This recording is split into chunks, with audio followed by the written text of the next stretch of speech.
Hey everybody, today we are exploring the space. We're exploring the sky, the space, the stars above. We are looking up and wondering. We are looking up and saying, how deep does it go? How far does it go? How far can we go? How many miles till we reach the edge? What happens after we die? We're not answering that question. What happens when we get to the edge of the universe and beyond? What is there but this? Those are literally the questions we're asking today. Why? Because we're looking at a book about those questions. We're looking at a book about that problem. We're looking at a book called The Berenstain Bears Reach for the Stars. It's a brand new book, 2025, just came out a few weeks ago. It contains dozens of astronomy, astronomy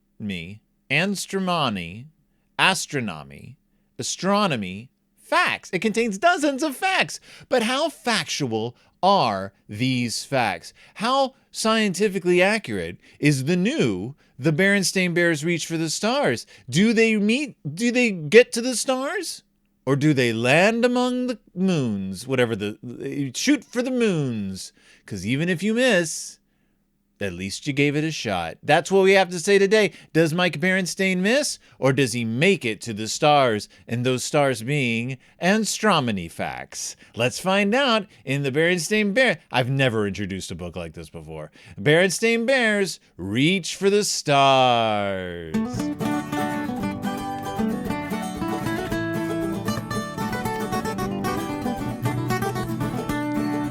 Welcome back to Deep in Bear Country, a Berenstain Bearcast. I am your host, Phil Gonzalez, and if you're watching along at home, I'm sorry to everyone who doesn't watch along at home. I'm sorry to every single person who chooses not to watch along at home. I'm sorry to everybody in listener land who's like, I can enjoy this book with my ears. I can enjoy this man with my ears.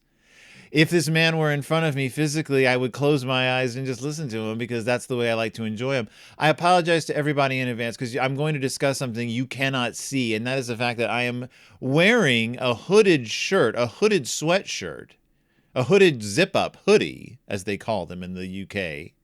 And I have the hood up. I look like one of those UK hoodies they always talk about in the newspapers. About the problem with the hoodie culture, problem with hoodies. Oh, I look like that now. So just to prove to you that you cannot trust a person by what they're wearing, I'm wearing my hoodie up. And you might think this person has nothing but bad designs on me, but I have nothing but good designs on you. I swear to the heavens above. And speaking of the heavens above, as we mentioned up top, today's book is all about the heavens above. It is the brand new for 2025, The Berenstain Bears Reach for the Stars. And we're going to reach for some stars while I preach a few bars about space, about the space above us, the heavens above. Whenever the Berenstain Bears comes up in popular culture, which it doesn't, but whenever the Berenstain Bears comes up in popular culture, it's usually on like Reddit forums, and it's usually people either A, talking about the Mandela effect, which is such old news. People were talking about the Mandela effect around the time I started this show, and people still bring up that stupid thing called the Mandela effect. And they're like, oh, so the parents with an E, with an A. That's like the level of discourse. Or, I swear to God, I was a kid that was Berenstain. That's like how it sounds like. It sounds like a bunch of ridiculous chickens cackling in my ear every time I see anything about the Mandela effect. Give it up. Let it go. You're just wrong. Like it's just an excuse for people who are wrong.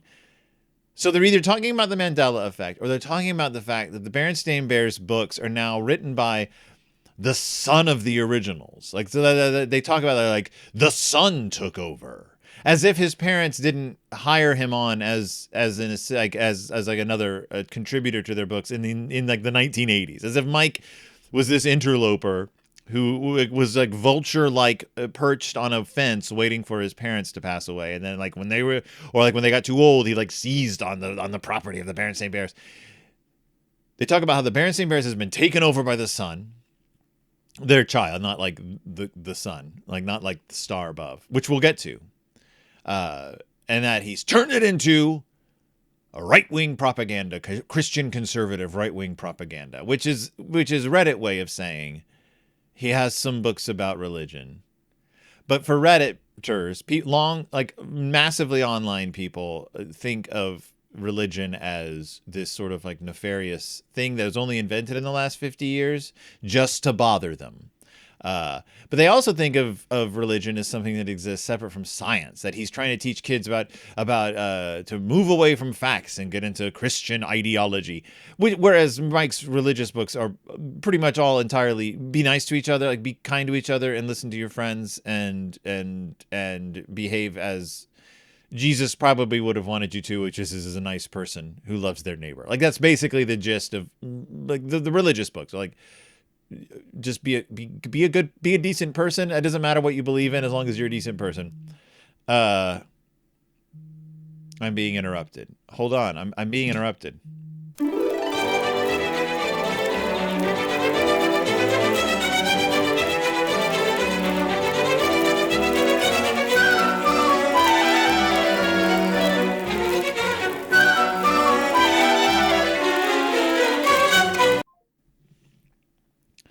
I have no idea where I was. I was recording. I was doing something. I have no idea what I was talking about. I had to take a phone call.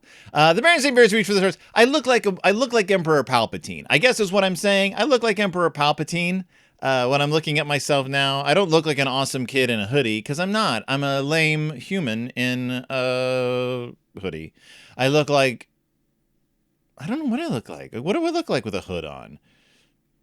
Like the worst boy. I look like the worst boy. In any case, the Berenstain Bears reach for the stars. This is the Mike Berenstain book. I don't remember what I was talking about. We got interrupted by a phone call. It was a very important phone call. I don't remember, but it was a very important phone call. So, excuse me having a life. What we're going to do is we're going to find out if this book is actually worth its salt. We're going to find out if this book is worth its weight. We're going to find out if this book is worth your time by taking a look at the actual science in this book. Here we go. The Berenstain Bears reach for the stars. Okay, so it starts off with a little poem. Just so you know, a little poem. I'm not going to read the book to you. I would never do that to you. I'm not going to read the book, but I'm going to read you this poem. It's the first part of the book. Usually I start the episode with this, but we're mixing things up because for the last few weeks I've been doing TV episodes. Beyond the moon, beyond the sun, let's travel as far as thought can run. So what we're doing right now is we're setting up. These kids are going to be exploring the stars, reaching for the stars, exploring space, but they're not going to really be doing that. They're not actually taking off in a rocket ship and exploring it. They're going as far as their thought can go. And their thought is infinite. Thoughts are infinite. You can think about anything forever. By the way, this book is by Mike Berenstain. Do you know it's based on characters created by Stan and Jan Berenstain? And then Mike, vulture-like, waited on a fence. Never mind. Yes, so the Berenstain Bears reach for the stars. So this is a book about two bears. Brother and sister. This is brother and sister bear. It's a brother and sister focused educational book. They're leaving Bear Country School. Brother is whistling. What I like in this book establishes a fact you did not know about Sister. This book establishes a personality quirk of Sister's you were not aware of. This book establishes that Sister Bear absolutely hates whistling. Brother's whistling a tune. Sister's not into that. It says it like right there. It's like pretty much just like brother's whistling a tune.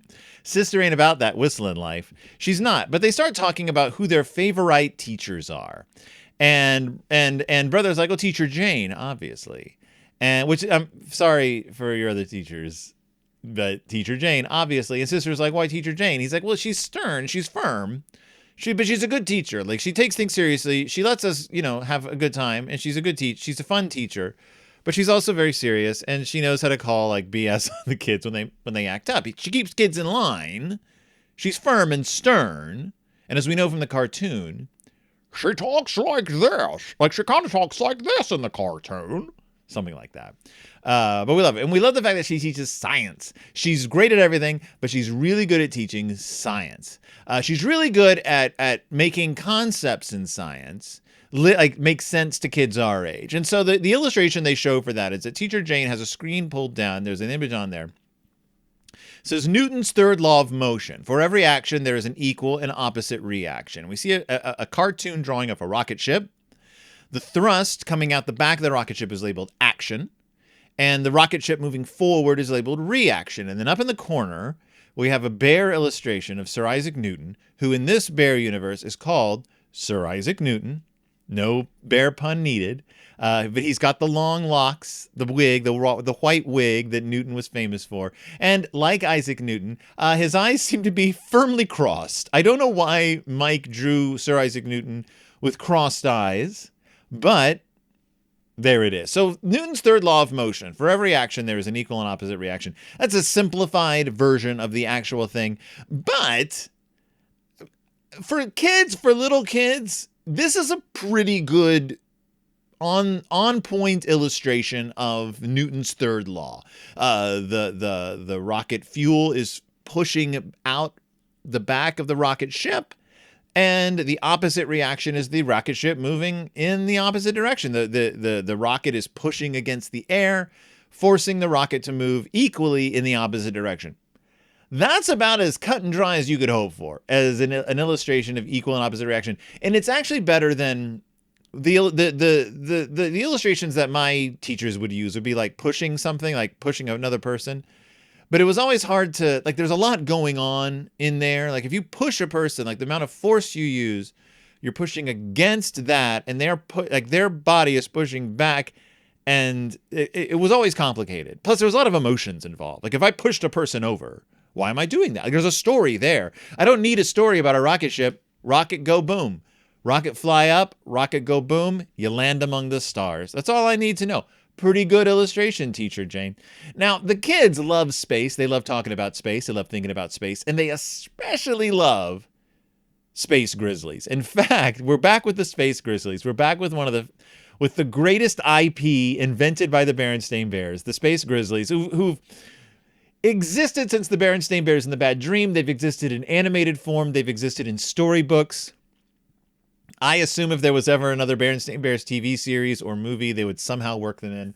But the Cubs are excited because they're going to watch the new Space Grizzlies movie. Remember, that's what the Berenstain Bears and the Bad Dream was all about. The Space Grizzlies movie was coming out. Well, this is a new movie in the Space Grizzlies series saga, I guess. I don't know. Are they related? Soft reboot? Who knows? But it's the Space Grizzlies and the robot zombies. So it's about robots. Okay, so the illustration is two of our Space Grizzlies, and they're like Space Grizzly, like skidoos, and they're battling the robot zombies. Now, I want you to imagine, if you're not looking at the image, I want you to imagine in your brain what a robot zombie would look like in Bear World. Because these are robots, they're kind of built like Robo. Remember Robo from the Berenstain Bears chapter book about actual factual bringing a robot to life and then having to kill it with his own hands at the end because it became too intelligent or was violent. It was a violent robot. So I guess inspired by actual events that took place in Beartown. These robots look kind of like Robo. They're definitely robot bears. They've got snouts, and noses. But presumably they are also dead. Like they're robot zombies, which means that they died at some point, like Robo. Perhaps they were all dismantled by their creators, have been brought back to life, which I guess is what makes them zombies. They're not robot revenants. They're not robot ghouls. They're not robot licks. They are robot zombies. So presumably, they're dead. They've been brought back to life. They crave flesh. The flesh of other robots? I don't know. That's what makes a zombie, right? Is that it craves the flesh of the animal that used to be, right? So we're getting into the weeds here with the robot zombies. Let's just leave it at the Cubs are excited about seeing this movie. I love to see that Sister has been taken into the fold completely. Remember in the past, she's been afraid of the Space Grizzlies movies, little intense. They also were intense enough. They made Brother have dreams about losing his clothes. Just leave it at that. So, the kids are all excited. Here we go. Space Grizzlies and the Attack of the Robot Zombies. The kids sit that night, watch the movie on their beautiful flat screen television. They're all excited. I guess this movie played in the theaters, maybe. Then it went to streaming. I'm going to assume that's what happened. Or maybe it just went straight to streaming at this point. Maybe Netflix has some sort of deal, or Bearflix, whatever you call it, with the Space Grizzlies company. Maybe this is like He-Man and Netflix. Like Netflix is producing all of He-Man stuff. They have the rights to like the production of new He-Man cartoons. That's why they did two He-Man cartoons in different continuities at the same time. They did one for little kids. They did one for like emotionally stunted adults, I guess, is the Kevin Smith one. It's not, people seem to love it. I think it's fine. It's kind of trash. But now there's the He-Man movie coming out. So Space Grizzlies, sticking with that, I'm going to assume that there is streaming rights to the Space Grizzlies. They're creating new movies, new merchandise for the nostalgia market, but this one's aimed more at kids. So these are kids who've jumped on the Space Grizzlies train. After all, it's like 30 years since the first Space Grizzlies movie at this point. Mama and Papa ain't watching it. They don't care. So they're watching Space Grizzlies and the attack of the robot zombies.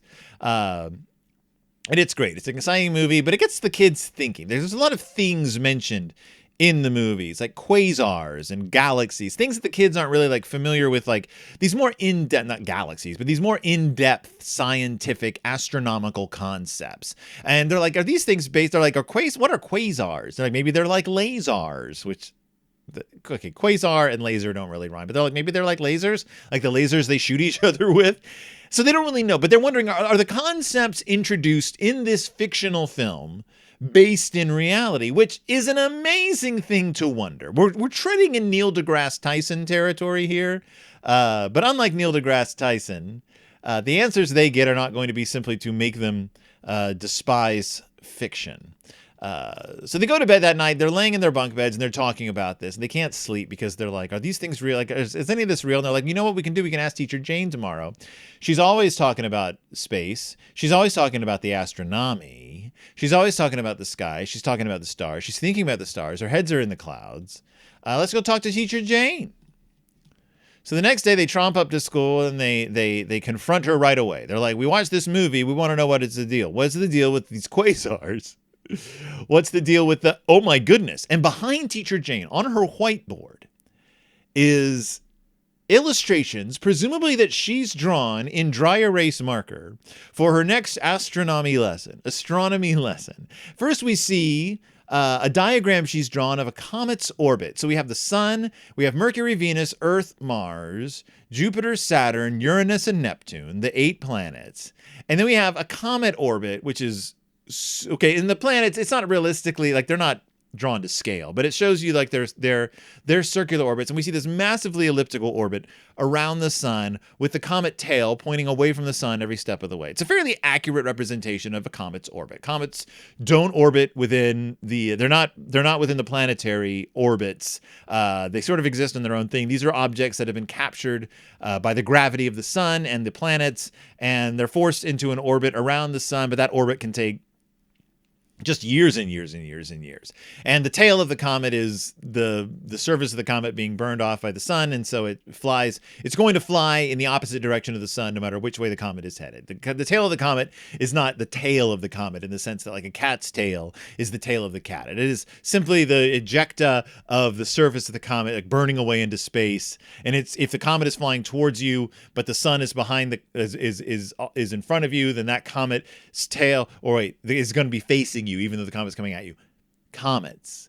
Then we see a beautiful illustration of the Milky Way galaxy, again, presumably done in dry erase marker. So she spent some time on this. It's a colorful illustration of the Milky Way galaxy, showing the arms of the spirals of the galaxy, showing blotches and blobs, presumably based on like Hubble photographs, deep space telescope photographs. So we get some, but that's not true. That's not true. There's no photographs of the Milky Way galaxy. Remember that. There's no photographs of our galaxy because we'd have to send a camera outside our galaxy to get a shot like this. So what we know is basically what it looks like based on our photographs of other galaxies. So I'm assuming she's basing this illustration she's drawing off of photographs taken by deep space telescopes or orbital telescopes of other spiral arm galaxies that are like the Milky Way. So that's what she's drawn. But she has drawn a dot or a line leading to like an infinitesimal point in the Milky Way drawing that says our sun. Because remember, there's 100 billion stars in our galaxy. Our sun is but one of them. Okay? Then up above that is an illustration she's done, again, presumably in dry erase marker, of space. And floating in space, and this dry erase marker is presuming some watercolor-like textures, I'm going to say, on this whiteboard. Nestled in this blob of space, she has drawn our galaxy, a small representation of the Milky Way galaxy, but also the Andromeda galaxy and the Triangulum galaxy. And there's a label that says the local group of galaxies. And yes, that is the local group of galaxies. There's 3 galaxies, our galaxy, the Andromeda Galaxy, and the Triangulum Galaxy. There are 3 galaxies that exist close together. Galaxies tend to group, bunch up by gravity. They attract each other with their gravity. Remember, there's 100 billion stars in our galaxy, 100 billion galaxies that we know of in space. Like if you take a picture of space with a deep space telescope and you look at that and you see literally 100,000 dots in that image, those dots are all galaxies. They're galaxies. They're not stars. They're galaxies. There's just so many galaxies, and they clump up. They clump up like teenagers at a dance. They group up by gravity, and then below that is a grossly simplified, but appropriately simplified diagram of the structure of a black hole. It says black hole structure. Won't you cruxure? And something. I don't remember the lyrics to the song, but black hole side, won't you come and wash away the rain? Is that what it is? How can black hole wash away the rain? All I remember is being a little freaked out by the video for Black Hole Sun. Watch it on YouTube if you get a chance. It's a little freaky. It uses like really early morphing technology to like distort people's faces. But at the time, it was freaky. Now, at the time, I was also like almost an adult. So it's sort of embarrassing that it was freaky. But those visuals were creepy. The people's eyes got big. Black hole structure. We see the photon sphere, we see the event horizon, and we see the singularity. And that's really all it says. You see a photon sphere, you see a drawing of a circle as the event horizon, and then within the event horizon is the singularity. We'll get into that if we get into that. But as far as the structure of a black hole, for the illustration purposes of a bunch of 9-year-olds, spot on. Great. This is a great place to begin your discussion of a black hole, which is usually horrifically misrepresented in popular culture. So Teacher Jane's like, look, we can't go into space. None of you guys are ever going to go into space. That's a pipe dream, a fool's fantasy. But we can pretend to go, so close your eyes. I have a make-believe rocket ship. I have a make-believe rocket ship called the Cosmos 1. Let's get in. It's a cartoon Willy Wonka-esque contraption. But we're going to magic school bus our way into the night sky. Copyright not violated. You cannot copyright an idea.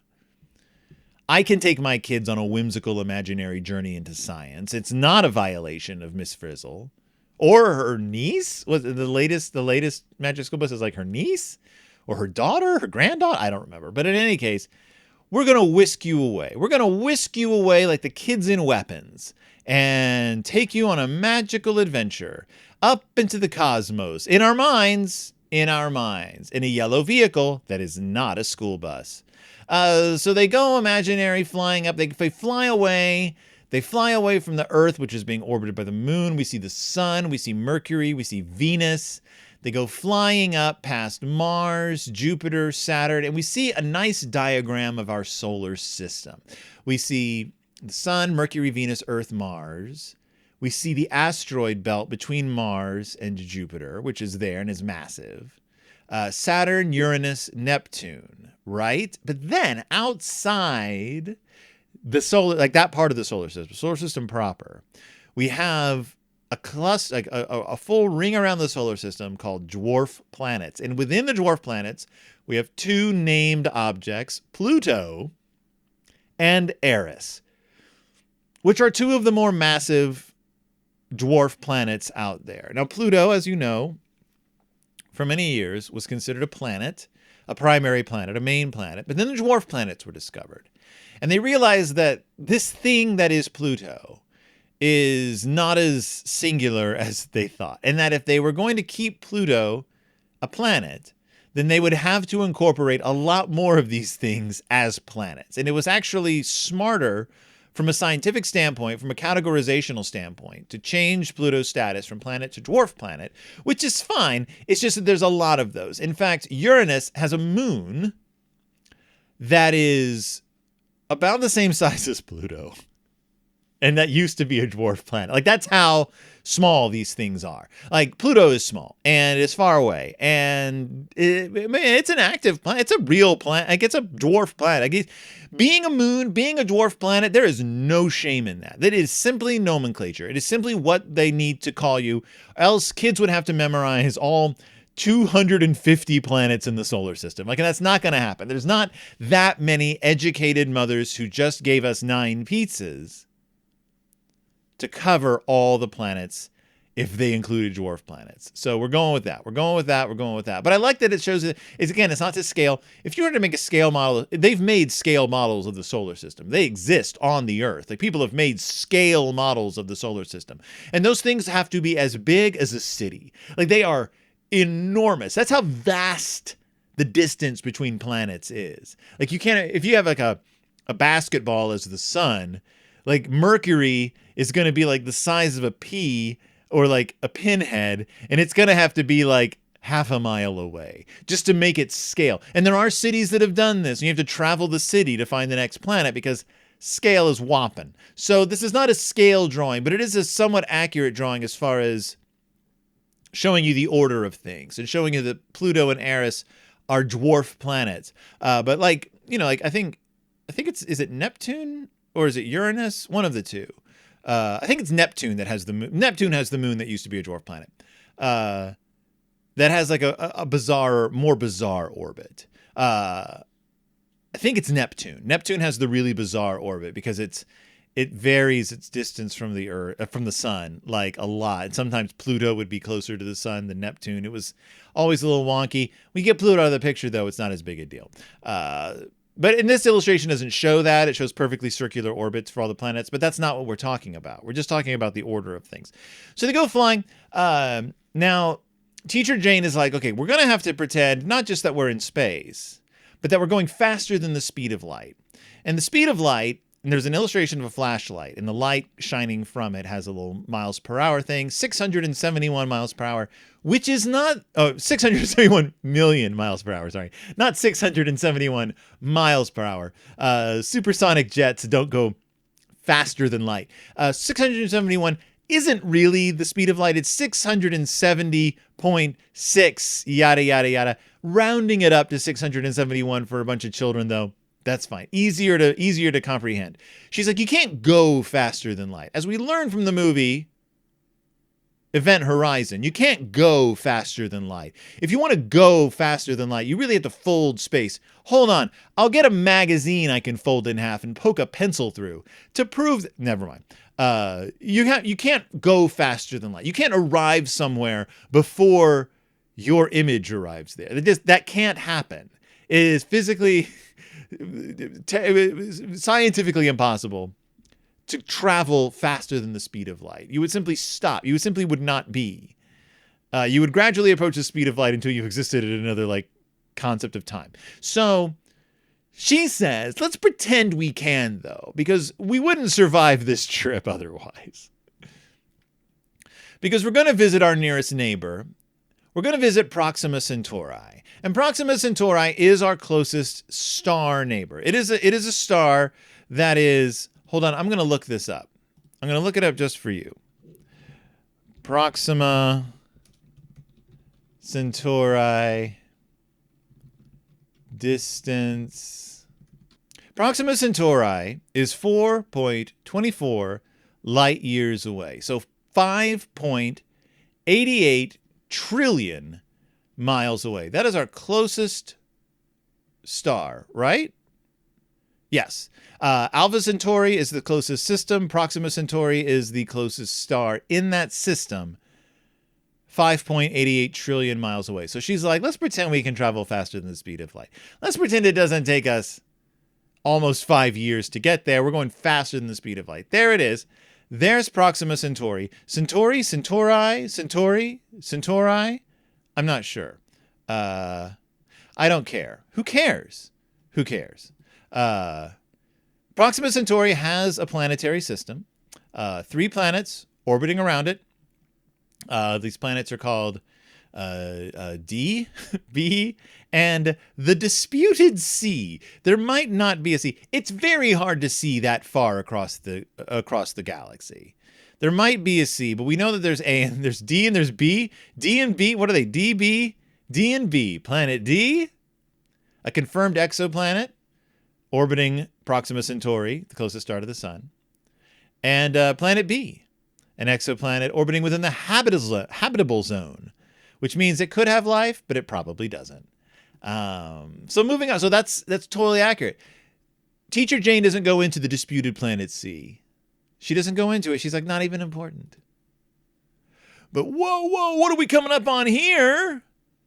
We're coming up on the galaxy. So now we're past this. We're outside. Suddenly there's no stars around. There's just galaxies. Suddenly we're in the local galaxy cluster, the Andromeda, the Milky Way, and the Triangulum Galaxy. Just right there. You hear about the Andromeda Galaxy a lot. I feel like we hear about the Andromeda Galaxy a lot. I feel like we're always talking about the Andromeda Galaxy and the Triangulum Galaxy. It's just not even, it's never even mentioned. No one's like, let's pip on over to Triangulum. They're always like, let's pip on over to the Andromeda Galaxy in science fiction stories. But Triangulum is named for the constellation in which it sits. Constellation Triangulum, which you might be interested in knowing is Latin for triangle, named after the three brightest stars in the constellation. There's three of them. They make a triangle because there's three of them. So Triangulum is in Triangulum, the Triangulum Galaxy. It's the third largest member of the local group of galaxies behind the Andromeda and the Milky Way. The local group of galaxies, by the way, it consists of two collections of galaxies. So the Milky Way and its satellites, the Andromeda and its satellites are the other there's two lobes. It's and it's part, so our galactic cluster is part of the Virgo supercluster, which might be part of the Laniakea supercluster. So there's a lot of, like, you mush things together. So our satellite galaxy, so we have a galaxy. We're in a galaxy. Our galaxy system consists of the Sagittarius dwarf galaxy, the Large Magellanic Cloud, the Small Magellanic Cloud, Canis Major dwarf galaxy, disputed. Some say it's not a galaxy.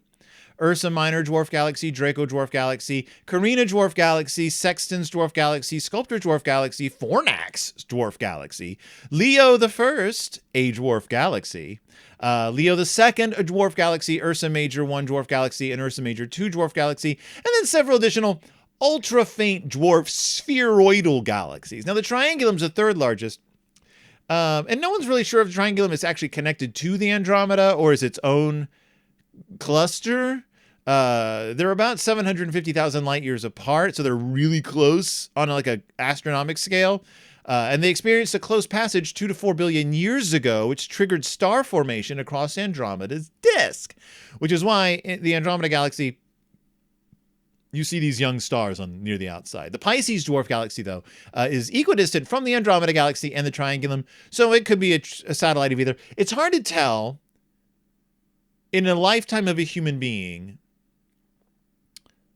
how the galaxies move in relation to each other, because they're moving very fast across vast distances, but they're so far away and they're so far apart, and space is so huge that they could move trillions of miles and you wouldn't even notice because they're so vast, which is why we have to rely on redshift and other things to figure out where and how fast and how far they're all moving.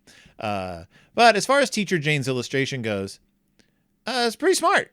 And I love that the Milky Way Galaxy and the Andromeda Galaxy show their galactic clusters, and that the Triangulum Galaxy, just by itself, could be part of another cluster, could be part of Andromeda cluster.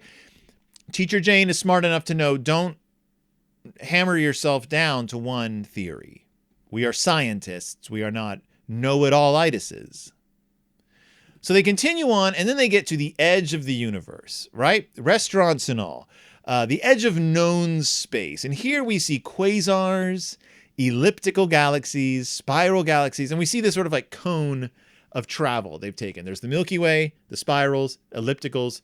Now we're out amongst the quasars.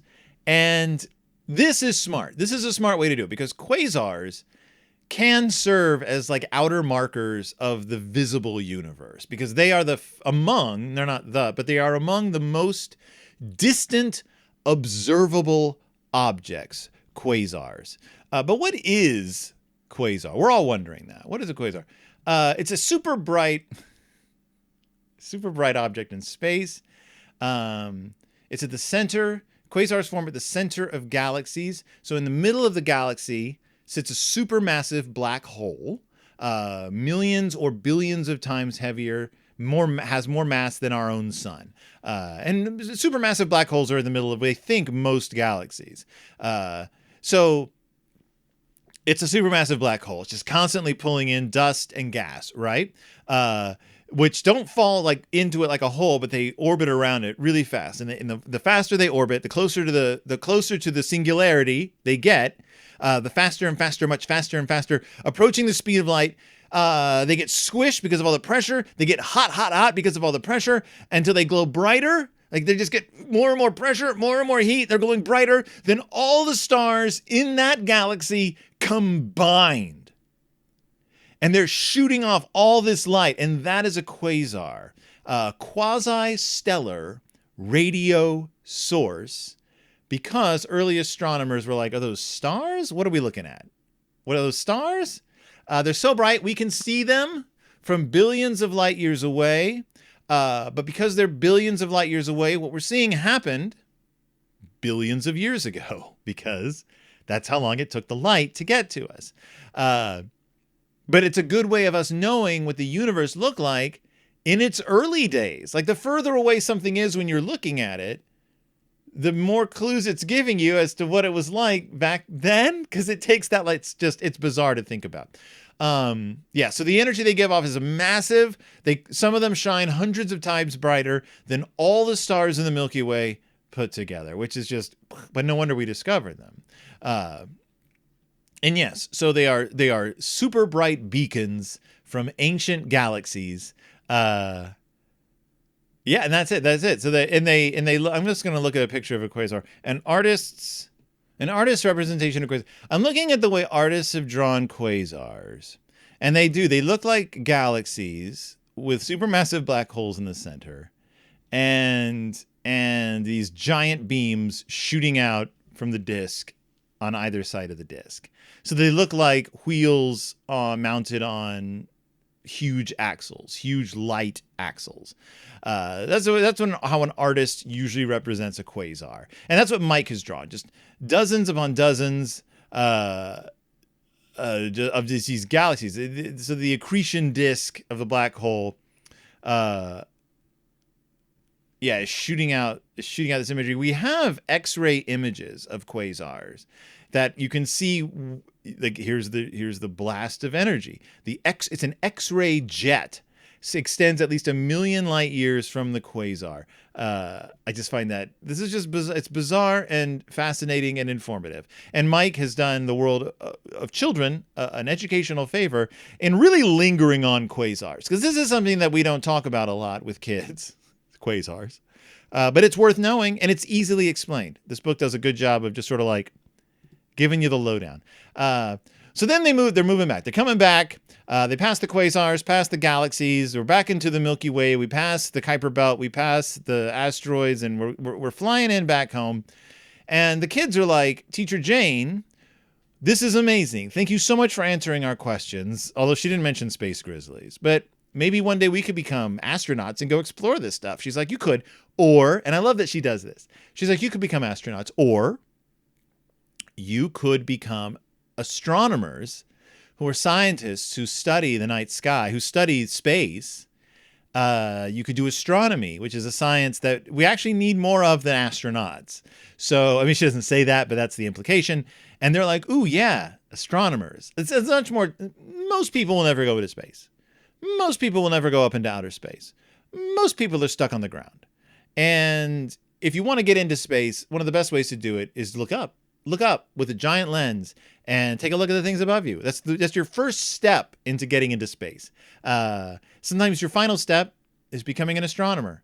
and realizing that there's a lot you can tell about space without actually going there, because you have to, because we can't actually go there. So I mean, we can go a little ways into space, but not into outer space. That's way out there. We've pretty much gone as far as the moon. That's as far as we've gone. People have gone. So that's it. That's the Berenstain Bears reached for the stars. They reached for the stars and they got there. Now, the big question, how scientifically accurate is this? The big question, is this worth putting on your kid's bookshelf? The big question, is this a good book? Is this worth reading? Yes, yes, and yes. Scientific accuracy, about as accurate as you need for kids this age, about as accurate as you need for kids to start asking other questions. I think this book could even have a supplementary thing in the back with more in-depth discussion about these details. But it's a good place to start. It covers a lot. It covers just like point A to point B back to point A of what you're going to run into. And then there's a lot of room for questions in between. And if your kids have questions, they can ask them. You can find even more in-depth books about the subject. Illustrations, Jorgus. These are amazing illustrations. Mike has really gone out of his way to make space seem colorful and interesting. I love it. And then character building, not a whole lot, although we do learn more about Teacher Jane, her love of science, her love of astronomy, her love of space, and a nice message at the end, which is you don't have to go into space to study space. You don't have to be a hotshot astronaut in the captain's chair to be a space scientist. Space scientists are almost all down here on Earth, looking up through their telescopes, through their radars, through their X-ray scopes, whatever they do, radio telescopes. Crunching numbers, figuring things out, making discoveries every day. There's stuff out there that we've never seen, that we haven't seen yet, that's just waiting to be discovered. So if Mike's goal in the Berenstain Bears Reach for the Stars was to foster an interest in astronomy, he did it. If Mike's goal in the Berenstain Bears Reach for the Stars is to push a conservative religious agenda, he failed miserably. He's not very good at it, because this just made me interested in real science, hard science, good science. And also acts as a good illustration of how a child's interest in fiction, in cartoons and stuff like that, can lead to an interest in solid science, because you start asking questions at a certain age about, like, how plausible is this? And if we can't do this, what can we do? And if we don't actually know this, what do we know? And what can we find out? And how do we find those things out? And that's science, baby. So, thank you so much for joining me. Thank you so much for listening. Thank you so much for taking part in this madcap adventure. I'll be back later with more Berenstain Bears goodness. I'll be back with more Berenstain Bears episodes. I'll be back with more Berenstain Bears stuff. I hope to be talking to Mike soon about some of the stuff that's been going on in the world of the Berenstain Bears. I'm not going to be wearing a hoodie next time you see me. I'm wearing a hoodie because my hair looks terrible. And if you're listening along at home, trust me, I'm wearing a hoodie. And I'll see you all next time, deep in Bear Country.